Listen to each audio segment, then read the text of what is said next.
This is another example.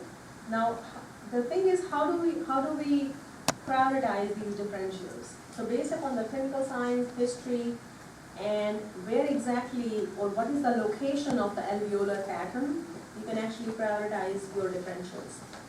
So for example, can everybody identify these air bronchograms? So you see these tiny airways, and you can see them because the alveoli are not filled with air. There is radio opacity around the airways. That's why you see these air bronchograms. Okay?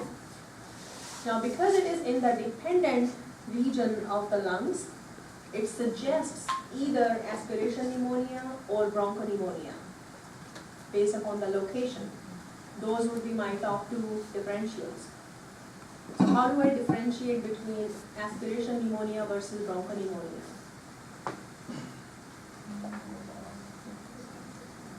The clinical signs would be different. With aspiration pneumonia, you should have some signs of esophageal disease. There should be some regurgitation. But is that always going to be true? Maybe not. So you have to consider both of them, but you can prioritize. So, for example, in this case, can you appreciate the dorsal strike sign? The radio opacity between the trachea and the esophagus? So that indicates there could be esophageal disease. And because there is air bronchograms in the dependent part of the lungs, I would think about aspiration pneumonia first, but it could be bronchopneumonia as well. Okay?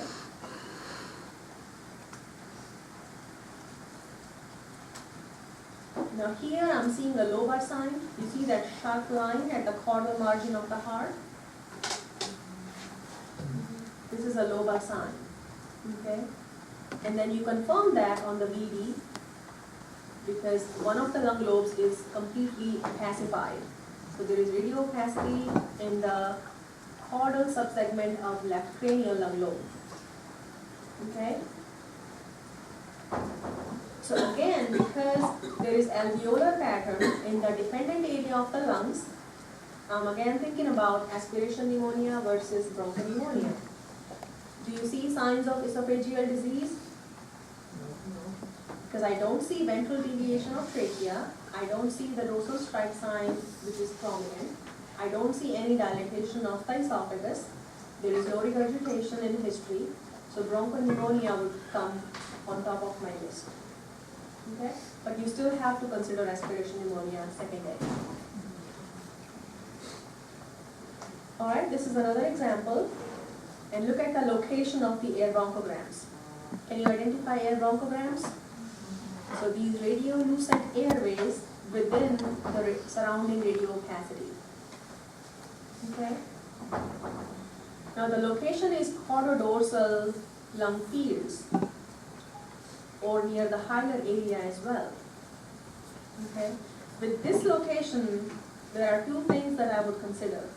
One would be cardiogenic edema because it's near the hilar area.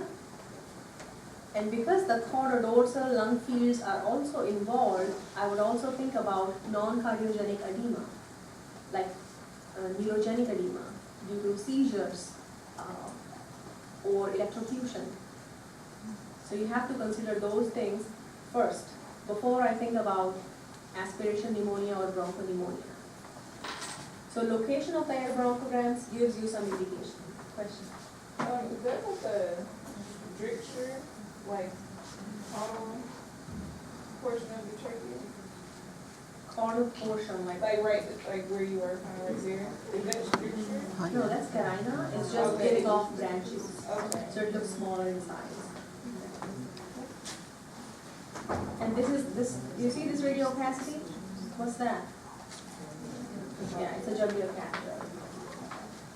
Do you have a question? Yes. Okay.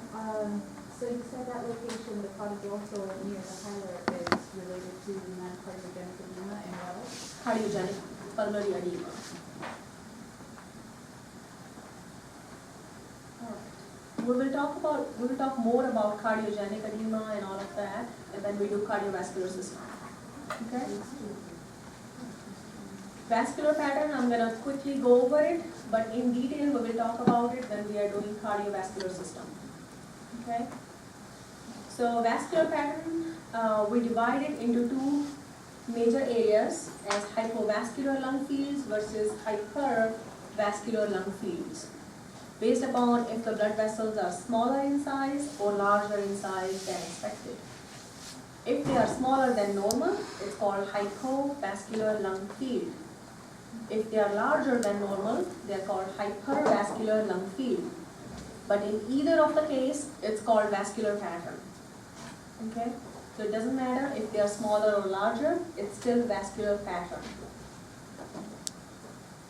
Now when we say hypervascular, it could be either arteries are bigger or veins are bigger, or both arteries and veins are bigger in size. Could be any of those. Okay?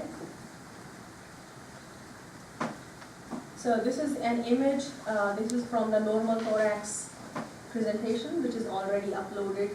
So make sure you review that. But quickly, remember there is artery bronchus vein, they run in pair. So see the carina, and then it branches off. So you can follow the radiolucency. That would be cranial lobar bronchus. And dorsal to that would be cranial lobar artery. And ventral to the bronchus would be cranial lobar vein. Okay? And then in the caudal region of the lungs, there are caudal vessels. But when we talk about the vascular size, then think about cranial lobar vessels versus caudal lobar vessels. So when you are assessing cranial lobar vessels, make sure you are looking at the lateral view.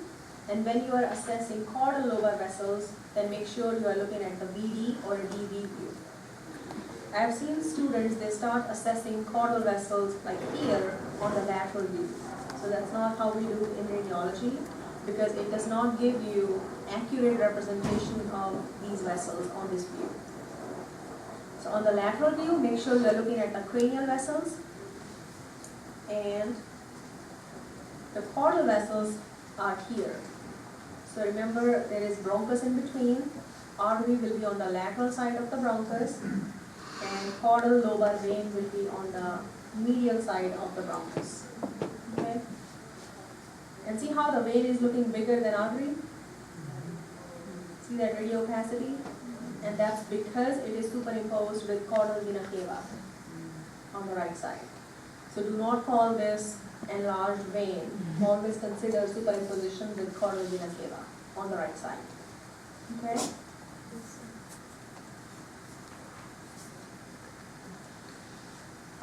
So when we are assessing the cranial vessels, then look at the diameter of the artery or the vein, and then go to the fourth rib. So like here, I think we're not able to see it. Maybe this is the very first, second, third, fourth. So most proximal region of the rib, and you calculate the width of the rib, fourth rib, measure those two diameters. The vessel should not be bigger than the width of the proximal rib. Okay, it's right here. Vessels should be equal in size, which means artery and vein should be approximately same size, and both of them compared with the diameter of the proximal fourth rib should be almost similar, but never should be bigger than the diameter of the rib. Okay, and this is when we are talking about cranial vessels. When we talk about the caudal vessels, then we compare them with the ninth rib. So you can count the number of ribs. So 1, 2, 3, 4, 5, 6, 7, 8, 9. So here you can see the artery, it crosses over the ninth rib. It should make a square in this area with the diameter of the rib and the diameter of the vessel. It should make a square. If it's making a rectangle, then maybe because the vessel is bigger in size. Okay? Any question? You like sugar again? Get the square. So you count the number of ribs. This is the ninth rib. Then you look at the diameter of the vessel, and then, which is like here, and then here. Okay? Then you look at the diameter or the width of the rib. So dorsal area like right here, and then the ventral region right here. That should make a square. Does that make sense?